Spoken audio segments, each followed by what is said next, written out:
want to. You don't gotta do it if you don't want to. You don't gotta do it if you don't want to. It's just a suggestion. Come on. Feels like a long time coming. We're doing this again. All right, right here, right back around the table. That's good. Welcome back to the conversation. I am Psych, and as always, with me is Letter K. Today, New topic, new bottle. new topic, new bottle. Workplace relationships, workplace interpersonal relationships, new workplaces. We're basically delving into how somebody goes through the process of acquiring a new job, a new career, and how does that mingle with their relationships with people in the workplace, their coworkers, their colleagues, and the relationships that they have with their employer, the owners, their bosses, their supervisors. I think this is a really important topic because we all spend a third or more of our lives working. Yes. And I mean, it's especially when you're looking for nowadays, a lot of movement in jobs, people finding new careers, a lot of trades opportunities out there. And I think that a lot of people stay where they're at because they're afraid of the unknown. And maybe we can talk a little bit about those things to kind of bring people some comfort in the thought that they might do better elsewhere. And of course, the people you work with. That's why I'm here. Yes, the people are everything. It's you can't really escape that. So what have we here to guide us through and nurture guys, us? this is the blind leading the blind. So today we have Jack Daniel's Single Barrel Rye. This is a barrel bottle.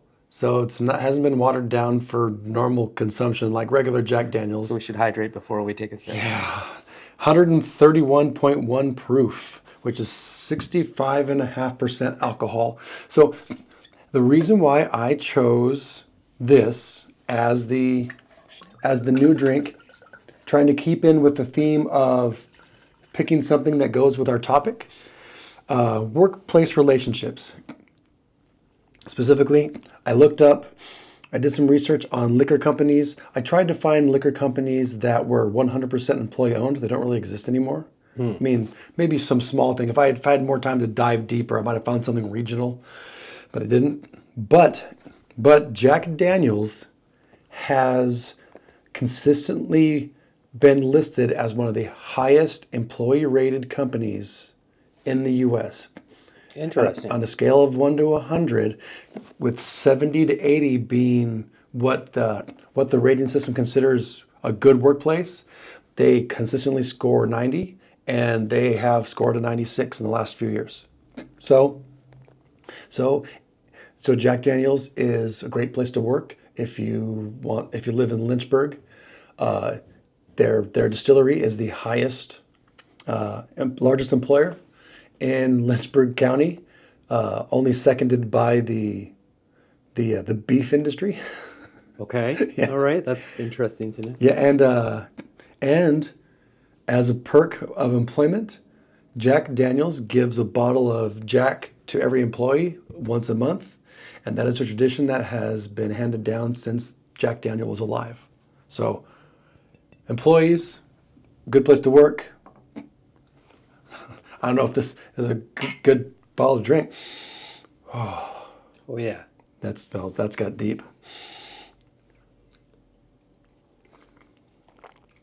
Oh, brother. Oh, I like that caramel. Like you get the caramel sweetness in the middle. Yeah. That is strong AF. Oh, wow. Yeah, we're going to have to get some ice in there. We can do that. Yeah, let's get a little. Let's get a little. I'll drink with the ice. You go ahead and start the. All right. So, before people can start a new job, presumably they have to have either never had a job before, or they are moving on from their last position. So my first question is, are we talking about just any job, from my first job at Kmart when I was 15 and a half to what I do now, just in general? Sure, yes. Okay. Yes, just generally speaking, there needs to be some sort of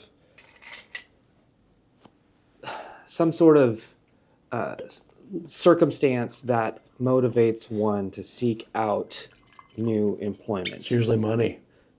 Money is absolutely a good one. Somebody looking to earn more, somebody looking for more compensation, somebody looking for more satisfactory, more of a work environment that meets their needs and expectations a little bit more.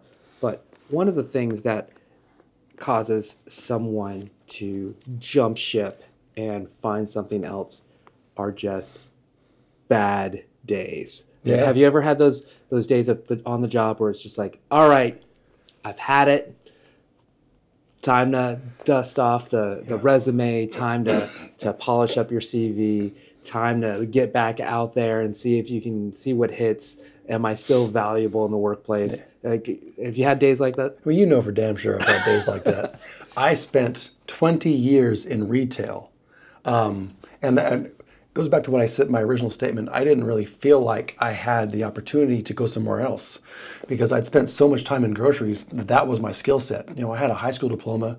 I had no prospects for getting into the technology sphere or into anything outside of retail. And groceries is, I still believe that groceries is kind of like the pinnacle of the retail environment. Most of your opportunities, there are there in the grocery industry for the retail environment. So yeah, I've had days that, like driving home, like almost in tears, like just frustrated and angry and things going wrong. And just, there's just that feeling of dread that you're never going to get. You're never going to get anything more than what you have. And yeah, when you have those bad days, you feel like that the weight on top of you is the rest of your life. And it's like, well, I got to get up, dust it off, and go back tomorrow. So sure, because responsibilities and because bills and because money, family, and because you have obligations set out there. I've had a couple of these days within the last week that have caused me to spend some time reflecting about my current workplace and future. And I know I'm not the only one. There's so many people out there who have less desirable jobs than the one I currently have. So I have to try to be thankful and to be grateful. But I have a question for you. Mm-hmm. How many jobs do you think the average adult has throughout their lifetime? So I remember studying in college the second time, the time I succeeded. I remember studying. I have two business management associate degrees, mm-hmm. And there was a whole section they talked about people, and they talked about how people switch careers an average of like 5 to 8 times in their life. That was what we're taught, back when I was in college. So yeah, that's my guess, that people change jobs 8 times in the course of their life. That's close. According to the Bureau of Labor Statistics in 2019, the average adult will go through 12 jobs throughout their lifetime. Hmm. So I have been a ball chaser for a batting cage operation, an outdoor batting cage. I've been the go-back clerk for Kmart. I have worked at Blockbuster Video. I have been a night private security guard. But when I got into groceries, I started in groceries as a janitor because I needed a job. It was like the first time in my entire life since I was 16 that I didn't have work. I was out of work for 3 months. It was like 19 or 20, which feels like an eternity at that time. 20. Yeah, of course. It still does. It's scary. But that I fell into a career at that point. And I thought I was going to do the groceries for the rest of my life. And I do what I do now. So I've had 6 or 7 jobs, but I got lucky and found something that I could stick with for a long time. Yeah, I think I'm there with my current career, whether or not I stick where I currently am the remainder of my career. I'll have the same. I can probably expect to have the same profession unless I change something drastically between now and the rest of my life. But my career in education is probably going to stick regardless of. Oh wait, I work. also spent 6 months as one of those people who call businesses and pretend to be customers to do Oh really? to test their customer service over the phone. I did that for a while too. You don't put that on your resume, do you? No, that was a horrible job. So I was going back through the old resume. So my first job, my first job in general, like most kids growing up, would be mowing lawns or this or that in the neighborhood. And then at the time, you could still deliver papers because they weren't giving out all those jobs to adults with vehicles. So I was a paper boy for quite a few years. That was the only job I was terminated from, as you can imagine, for being late. Because the papers got to get delivered on time. But my first job as an adult was working for FedEx. And then I went from there to, while working at FedEx, I went to a pizza place. Then I was working at a teen center. So at that time, I had three part-time jobs I was kind of putting together. Some of these just overlapped. Worked for the YMCA, worked for a summer camp, worked for an adult day program, and then I went into teaching from there, working at a couple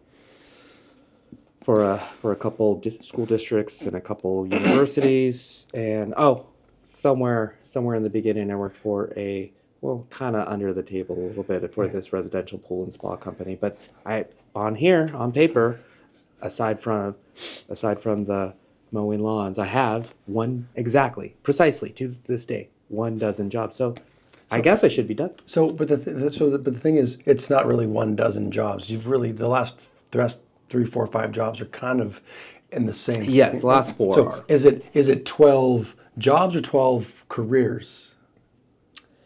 Because I could say I went from recreation to entertainment rental to retail. I think the way it's counted, and we can go back and check, is moving from one business jobs, just to straight the jobs. next. I mean, if you have to go out and you're going through an onboarding process, if you're getting fingerprinted and background checked and all that stuff. You got to watch the training videos.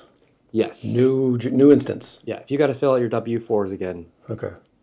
That's so what counts. So you can't leave your current job. You bust the average. Okay. So how many people would you say are departing from their old jobs a year in the U.S., just the U.S.? How many? I know you can expect it's going to be a large number, but what if you had to? So I mean, you look at the statistics. They always talk about how we added 400,000 jobs this month, but they don't talk about how many jobs we lost necessarily, because that's bad press. Sure. But I would say, based on those, just on my thought, if I had to swag the ballpark, I would say that in the United States, something to the tune of 6 million people a year leave their job. Okay. So take that number and multiply it by 10 and you're right there. Jesus! 60 million people? According to the Bureau of Labor Statistics, their data from 2022, 65 million, somewhere between 60 and 70 million, thinking it's somewhere around 65 million separations. People leaving their jobs. And the separations they include everything. People Terminations, quitting. Exactly. Anytime somebody, death, whatever it may be.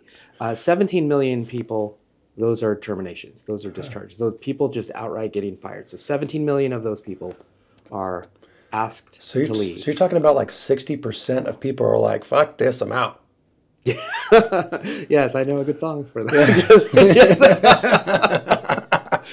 The theme song. Yeah. So, wow, that's so many people. So, and these are, I mean, are these people that, how many of these people are just stuck in a cycle? They go from McDonald's to Taco Bell to Boudin to Wendy's. How many of those people are stuck there? And what is the reason for that terrible cycle? I think in a lot of cases, if you're having problems in the workplace, you have to examine yourself first. All right, take care of yourself. Look Yeah. at yourself first. You might be the common denominator, right? Yeah. You might just be bringing your problems to the new workplace, and you're causing your own cycle to continue longer than necessary. Or, hear me out on this. So, society is layered, right? And you get the same kinds of people in layer. Working in groceries, I was transferred a lot. So, if we added every store that I ever worked at as a different instance, I've had like 36 jobs. But what I encountered was by region, you know what to expect, in sales we call them demographics. Okay. But it can be distilled down into more basic human qualities. And so if you get a job at Safeway and you don't want to stay there because you hate the people at the store you're at, and then you quit. You get a job at Rayleigh's, it's the same people. I mean they're different people, but it's the same type of person, because people are successful in an environment based on a set number of criteria, and those things are pretty static. And it's the same thing for fast food. It's the same thing for working in Silicon Valley. People who are successful, there's a type. You're a type of person. I agree with that. I think you make an excellent point. The people that want those types of positions have the same characteristics and traits. Those things within them are the same things that draw them to those So yes, jobs, those professions, and or careers. So if you keep going, if you're cycling the same layer, the same economic and employment layer, and you keep hating it, it might be something inside. Sure. Because people are the same wherever you go. You might just suck at people, and that's. I mean, if you go from fast food to mall retail to big box, and it's the same throughout, definitely you're the problem. Yeah.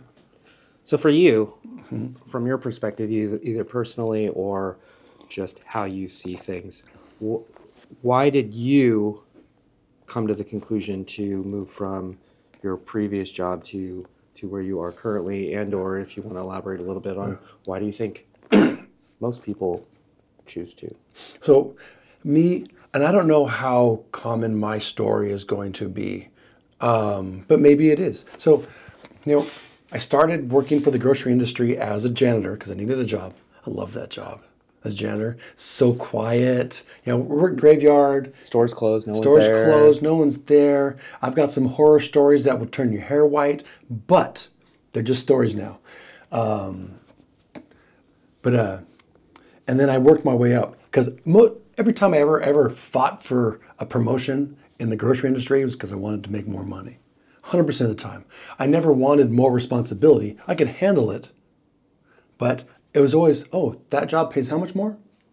What do I need to do? I'll study for that. But the problem is, in groceries, they do a really good job of separating management and staff. So you have the general employees, and they're allowed to be camaraderie and be friends and hang out. And I got to be a part of that very briefly in the beginning. But then as you move up more and more, the moment the supervision senses you're getting comfortable, they move you. Yeah. So I was officially transferred 13 times. I worked at 21 stores. 13 transfers. Yes. And so one of the things that I started to feel like I was being punished. I felt like as I would spend 8 months here, and then they would come and be like, you know what, we're going to send you somewhere else. And it would never be like, hey, you're doing great. You're doing great, but we think your skills would be better stuff here. Because I had a specific skill. I trained specifically to be an inventory control expert. That was kind of my deal. And they sent me around to do that. Like, hey, this store has $6 million in inventory in their back room, and it's too much. You go fix it. That kind of stuff. But then when I was finished, they would send me somewhere else. And then, I don't know, something happened. And every time they transferred me, it was further and further away from home. And they would tell me, hey, this is just how it is. If you want to move up in the company, you got to prove yourself. But then I'm looking around and I'm meeting everybody. I'm meeting more people than they are because I'm being transferred so much. And nobody's being treated like this. So I started to get a little disgruntled. And then I started to make, the stress of it all, I started to make mistakes, and it came to a head. I was working the furthest I'd ever been, and some things happened at the store where I made some bad decisions, and instead of trying to be supportive, they came at me and they just dropped the hammer. I got suspended for 2 weeks. They demoted me, and that was kind of it. It was like, well, I mean, I tried as hard as I could to be the person they wanted me to be, and I wasn't successful. I completely failed at it. And I'll never forget my district supervisor. They called me to a meeting at a John's Incredible Pizza. I'm not joking, because they were having like a supervisor thing there, and they had me leave my store and meet them there. And my store director, my district supervisor, and another district supervisor rep had me meet them in the fucking kiddie room, the cartoon room of the John's Incredible Pizza, with the cartoons playing, and they sat me in a booth in the back like some kind of mobster movie. And while my district supervisor was eating an ice cream cone, he explained to me how I was failing. And that was it for me. That was the trigger. Wow. Yeah. And so that was one of those days I started driving home, and I was close to tears, and I called my buddy, my bass player from the band I was in at the time, and he could hear it in my voice. He was like, "Hey, buddy, what's going on?" And he was just like, maybe it's time. Maybe it's time. And I talked to my mother, and she's like, hey, maybe it's time. Maybe you should finally go back to school because you're wasting your life. And I did. And so that's what happened. But yeah, and I don't know how many people can benefit from that, but I know that people leave their jobs because they feel like they can't succeed. And a lot of that is bad management. I know now that there was bad management, which drove me down the wrong path. They could have corrected me at all times, but they decided that maybe I wasn't going to work out. So they started to pressure me. They tried to make a diamond out of coal, and if I just turned to dust, it wasn't their problem. So let's say somebody was on the road to that same end. Would you, with what you know now in hindsight, advise them to make moves, make some decisions sooner or earlier? My current stance is that everyone can do better. Okay. Everyone can do better. And I know you meet people, and I met a lot of people in groceries who were just groceries, and not everybody's as smart as you are, and that's fine, but everyone can do better. It's just a matter of getting out of your comfort zone long enough to do it. Because I went to school full time. I'd been demoted, and I was being kicked around in the region a little bit, and I was working full time. Fortunately, I got to a point where I met a store director, one of my store managers. The last store I ever worked at was very supportive, and he really gave me the opportunity to do what I ended up doing. But I think that you've heard it. Not a blatant plug, but the theme for our podcast, our current theme, just a suggestion, which is by my band, which we released it in 2006, and the focus of the beginning of that song is going back to go to junior college, get a trade certificate, do better, because anyone can do it. Yeah. So yes, my belief is that anybody who feels like they're stuck is just that, and it's their fault that they're stuck, because you've got that fork in the road, and you can see the path to the left, and it's the rest of your life, or you can see the path to the right, and maybe you can't see over the hills. It's a tougher path, but it's better in the long run. Go back to school. That's my thing. Okay. So do you think they kicked you around because they just didn't like you for some reason? I honestly don't know. I know. So the highest position I ever held was acting assistant store manager, and I was the position just below it. So I specialized in smaller stores. In smaller stores, there's no assistant manager. It's just the store director, and then my position, which is like the center of the supermarket. Because you got a manager in meat, you got a manager in produce, you got a manager in bakery, and then everything else is what I did. All the rest of the store. And so the acting assistant store director. I applied for several assistant store director positions. When you get that high, they make you take one of those 400 question personality tests. 400 question personality It test. took like 90 minutes. I've never taken anything like that and in my life. They gave me the results, and basically the results said, you don't have the personality type for this career path. Wow. Oh yeah. I was too original thinking. I had an unwillingness to follow the directions given, the path given, that kind of stuff. That's how it came out. And that, I think, was the turning point. Once that happened, that's when I started to see. So yeah, if I had to guess, and this is pure speculation, I would say I would attribute my downfall in the grocery industry, and thus my uplifting to my current amazing life, to taking that 90-minute test and failing it. Just, I guess you were neurodivergent, right? I think that neurodivergent. That phrase might have been in the results. Yes. No, I can expect as much. Yeah. Yeah. But people, I mean, wherever you are, you're working with people. I always tell, even when I taught at the universities, I was always preaching to my students, wherever you go, wherever you end up, your first job is to be liked. You have to be liked, because nobody wants to spend time with people they don't like, or at least if they don't like you, you got to be likable. You have to find some way to connect with them where they can tolerate you enough to teach you, to coach you, and to work alongside you. Nobody wants to work with, for, or around someone who sucks. Pure and simple. We've all worked with people that were just either grousy or they were just this walking cat that somebody had brushed the wrong direction, and for whatever reason, that's who they are. No one wants to work with them, and nobody wants to be a part of that. And you've got managers who are just driving finger pointers, and nobody wants to be a part of that. Yeah, I totally agree that you don't have to. You can be respected. I've worked with and for people who were so good at what they did that you couldn't help but respect them, even though they sucked at peopling. But those are few and far between. Being likable, being personable.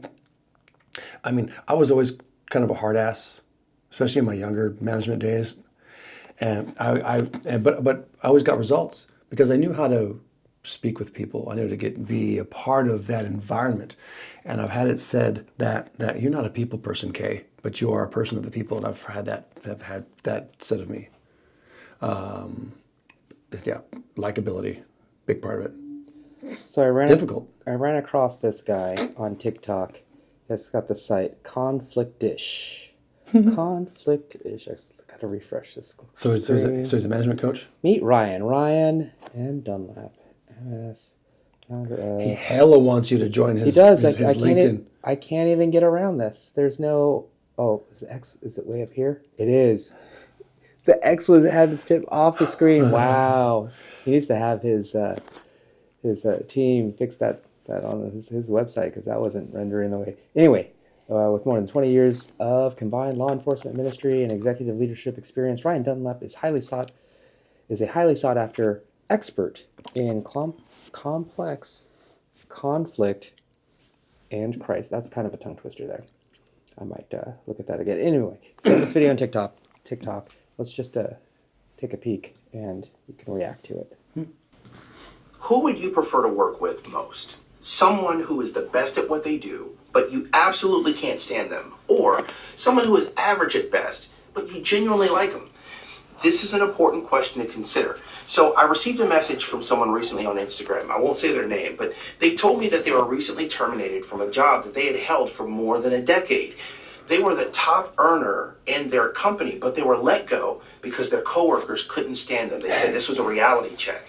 Now look, I've talked about this before on this channel, and many high performers tried to come for me, but here's the reality. I'm a high performer.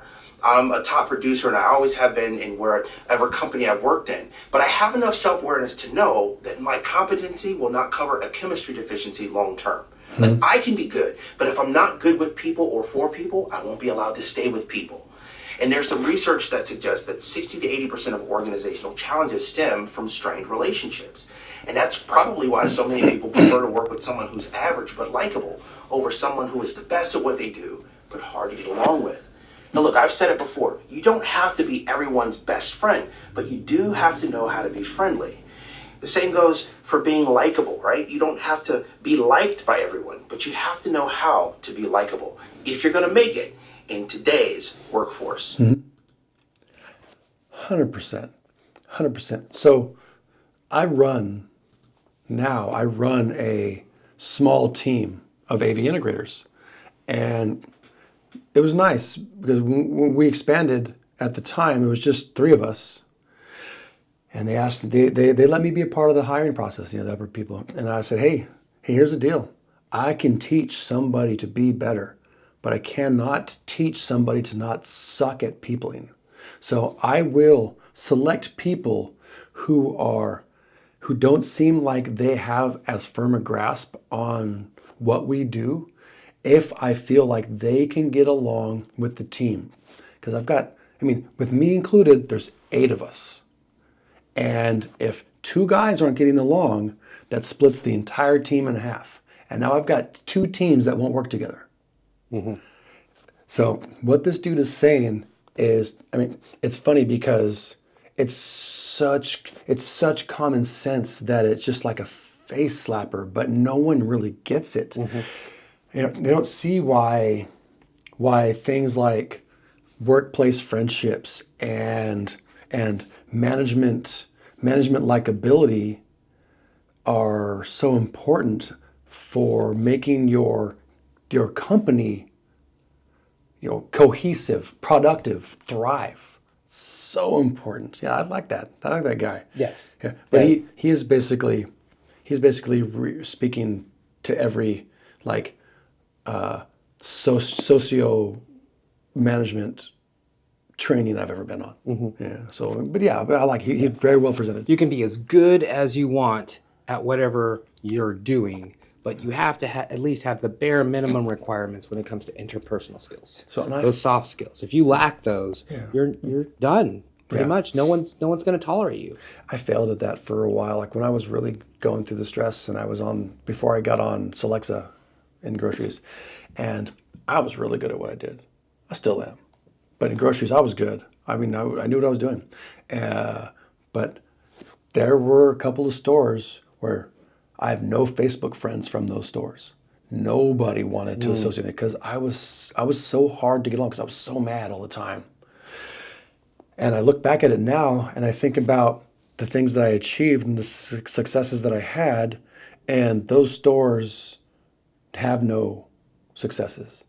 All they did was fail at bringing people together until they moved me. Yeah, likability.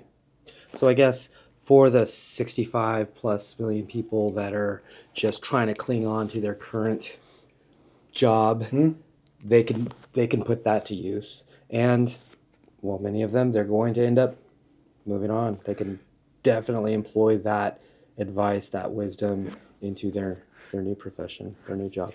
But fortunately for most people, they do find workplace camaraderie. They find, I've never been at a store that didn't have like a clique or 2 clicks or 4 clicks of friends. People who actually they liked working together. They were good. They were good together. It wasn't always great, positive, because people do get cliquey, especially your average supermarket has like 100 employees. So if you start breaking into groups, and this group doesn't like that group, and this group doesn't like that group, that becomes its own kind of unique problem. But yeah, workplace relationships, because like I said, you're spending so much time there. Mm-hmm. So what would you say are the do's and don'ts? So assuming you've moved on, you've completed your onboarding, your new job, you're starting fresh, you have new coworkers, new colleagues, new professionals, new boss, new supervisors, managers, etc. What are some of those do's and don'ts for you? As in all things, the first thing that I suggest is taking your time. Taking your time with people. You're new. Everybody around you is already established. You need to learn those people. Yes, jump in, be friendly, be amenable, be helpful, be a part of the solution. That's all work-based stuff. But if you're talking about growth within your workplace, you need to be careful, because you're just stepping into this, and it's usually the people who are the most friendly at the front are the ones that you got to watch out for the most. So you need to start learning people, start figuring them out, start deciding who authentically wants to get to know you and be your workplace buddy, who sees you as a threat and wants to be nice to you so that they can find out ways to push past you when the time comes. So that's my number one thing is don't come in sharing your whole life with everyone, talking to everybody like their family, giving them all your secrets. Start out like it's a new relationship. Everyone there is going to be nice to you. That's just the nature of society. Friendly people in the workplace. You have very few people who are going to be like, oh, you're the new guy, huh? Fuck you, huh? You're not going to get too much of that. What you're going to get is all these people with these faces on, especially in retail. And I'm sure it's the same in education. You need to figure out whose face is the closest to their real person behind the mask before you start making friends. Yes. And making friends, I should say, it's probably, I think we both agree, something that should be far out. It should be the farthest thing from your mind. You should be friendly, but you shouldn't necessarily be friends with people. And you definitely don't want to cross that line into a romantic relationship. That's kind of muddying the waters. We just talked about that the last series, and hella people. Yes, so many people make that mistake. Yeah, and it's so common. It blurs the lines. It can really just wreck somebody's ability to be successful in that work environment. But to your point, and way of agreeing with what you just said, I just said that the average supermarket has 100 people. Say 100 people, right? And this is normal size supermarkets. I was officially transferred 13 times. I worked at 21 stores in my career. Think about how many people I've worked with. If you just do the math. Mm-hmm. I literally have one grocery friend that I keep in constant contact with. And I've had other friends, especially like I said, when I was younger, early on at the store I was at, I made friends with a lot of people, and I went out with them socially. I joined a band with a couple. I did those things. But as I got older, that was less and less of an opportunity. I didn't see the people I met later as people that I could, be friends with. And I was friendly with them. I was largely successful in being cordial and being friendly and these kinds of things, and being a part of that that positive workplace environment. But and I've got a dozen or 20 Facebook friends who are from the grocery days, but I don't talk to any of them. I used to occasionally get the annuals, like this person wanted me to do their taxes. This person wanted to hit me up to ask if I would, join something or other on, that they're doing. This person would send me a Christmas card, but we were never super duper close. Just kind of what they did, and even that kind of fades away over time. I think that also might depend on the job or the industry. I think it's, just going through my previous jobs, the job that was the most fun was in my early 20s making pizzas for a living, right? And it wasn't uncommon for the people in the restaurant, and I think in hospitality, we just worked. This place was slammed. We fed everyone. We are exhausted. It wasn't uncommon for us to have beers at the end of the night, or to go out and hit a bar and spend time together and just kind of decompress and share those stories. The servers were getting treated terribly, and the mistakes on the line making pizzas and people sending stuff back and this and that. All of the people in that particular industry had a connection that wasn't necessarily understood by everyone outside of it. Yes, and I think that for base employees, that's what happens more often than not. You get yourself into a group of people who understand you, and they become friends. And the people who have that starting point, it's just like a romantic relationship. You have this foundation. If you find that your interests expand, like the two guys that I actually joined a band with from the supermarket, and then your friendship expands. And in the United States, studies do seem to show that it's kind of six of one, half dozen of the other. It's kind of a hodgepodge. And in a lot of other places, it's not so much. Like my favorite one is, and I looked it up earlier today, is Japan. In Japan's workplace culture, they have an emphasis on employee dynamic, employee culture. Like, you are almost expected to become friends with your coworkers. It's a term they call it WA, which is group harmony or team cohesion. And so things like social activities with coworkers, going out after work and drinking and partying and stuff, those are expected. Like, if you don't do that, you're not gonna make it. Activities to build team morale, company morale. Build that connection that people have with their it's another coworkers. term that they call nomikai. That's what they refer to as social activities with coworkers, and it's important to them. Japan as a culture has decided that you all need to get along and be buddies, because studies show that people who have a best friend, but what they call a best friend, well, air quote best friend, at work, they are 7 times more productive than people who just have coworkers or have casual relationships. And that was what? Who did that study?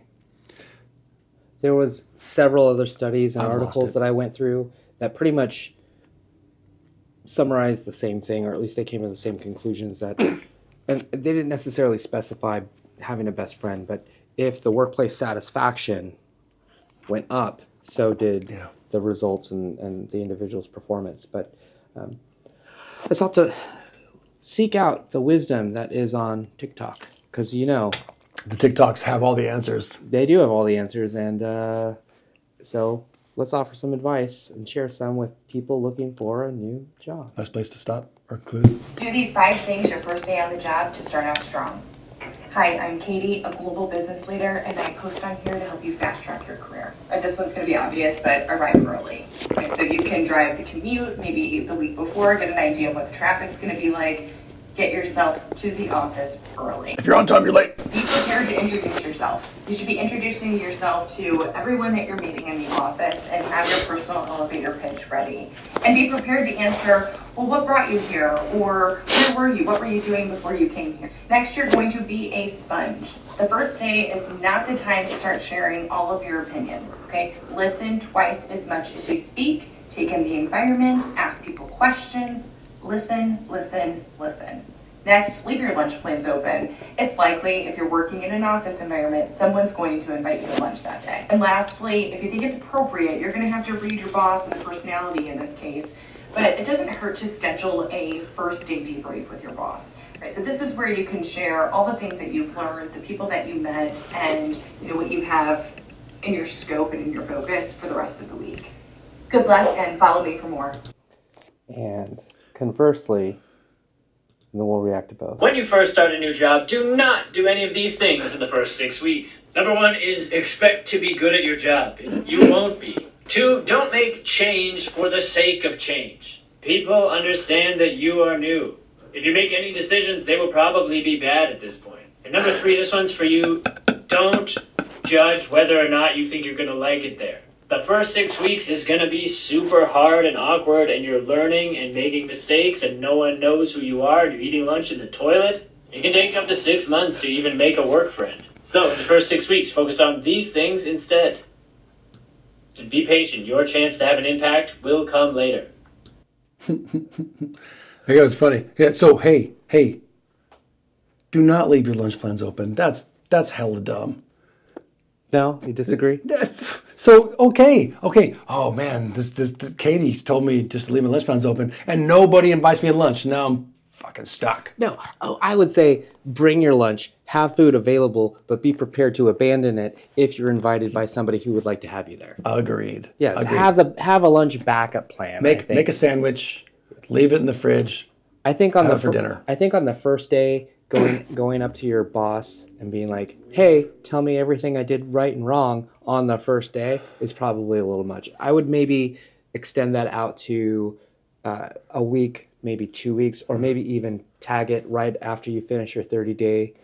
It's going to happen when you get to the end of your probationary period anyway. Yeah, if you're looking for feedback, it'll come. Yeah. And if it's bad feedback, it'll come sooner than later. Yes.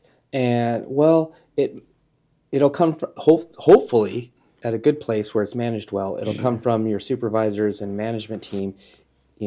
If you are underperforming and they need you to stop doing something and need you to make a change immediately, then you'll hear something, which is why they say, well, no news is good news. But from the people you work with, your colleagues, the people that are supposed to like you because you're supposed to be likable because that's your first job at your new job, those people are probably just going to keep it to themselves, bottle it up, and if you're underperforming or really irking them, they're just going to start rumors, and it's going to circulate around the office. That's a great thing to talk about next episode.